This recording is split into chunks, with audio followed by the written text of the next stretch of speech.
Hey guys, and thanks for joining me. Today we're going to talk about shoulder dystocia maneuvers. I have had the unfortunate pleasure of attending a couple of shoulder dystocia births or births with shoulder dystocias, and about three of them and two, or I'm sorry, four of them total, and two ended in transfer.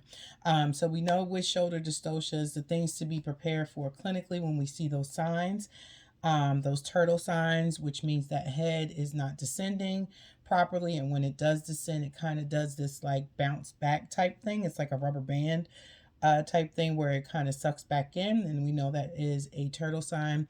So we know something's up.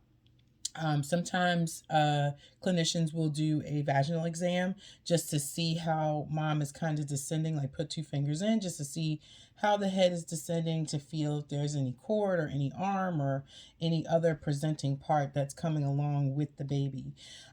We know to be ready for resuscitation, and we know to be ready for hemorrhage, postpartum hemorrhage, just in case. Those are the top two things that if we even suspect it, the whole team is ready for automatically. So a lot of our clients deliver in a birthing tub. So I know the clinical standard is to do the helper mnemonic. So the first thing you do, obviously, is call for help.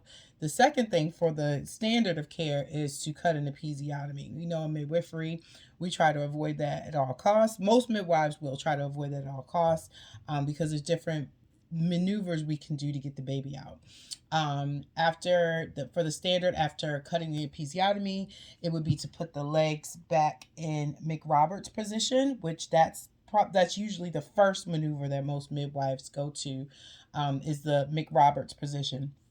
And then the second one would be for suprapubic pressure for that shoulder. You always want to make sure that if you can palpate, in which it may be difficult, but if you can palpate where the baby's back is versus the baby's chest, you always want to make sure when you're giving that suprapubic pressure that you're turning it towards the baby's chest. You're turning the shoulder towards the baby's chest.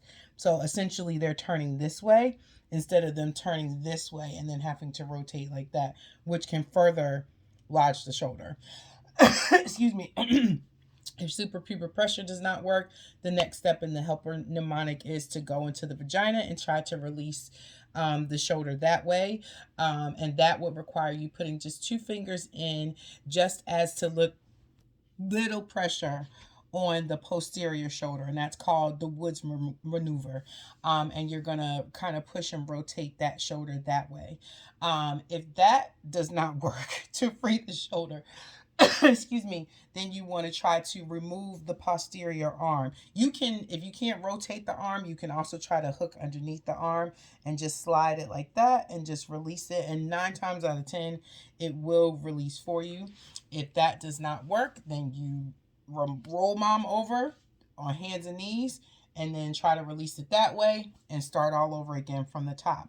So what I'm going to demonstrate for you is the maneuvers that we do. So what I've seen my preceptor do is the first thing she goes to is more of a runner's lunge to hands and knees, then to McRoberts. I think we've only used, not I think, I know we've only used McRoberts on one of our bursts, because usually the runner's lunge or the hands and knees will kind of free that shoulder, or having a high leg up, because again, a lot of our clients are delivering in the tub, so they have to essentially go from sitting to standing. So but if it's a land birth, the first thing we do is hands and knees. So if it's a water birth, we get mom up and out the tub, get her that one leg, that leg that the posterior shoulder is behind, we get that as high as we possibly can on the tub, and have her just lean forward and kind of push that way. So I'm going to demonstrate that for you. Okay, so it kind of goes something like this. So if mom's sitting in the tub, we have dad kind of hook up underneath her shoulders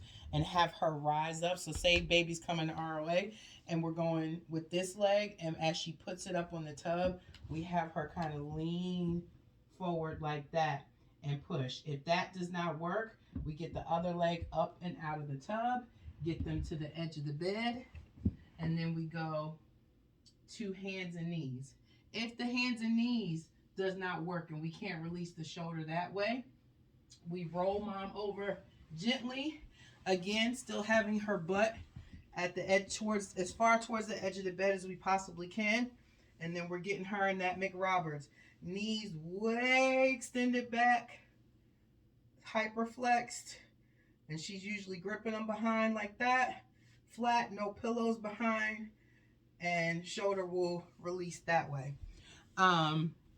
So those are the maneuvers that we usually do.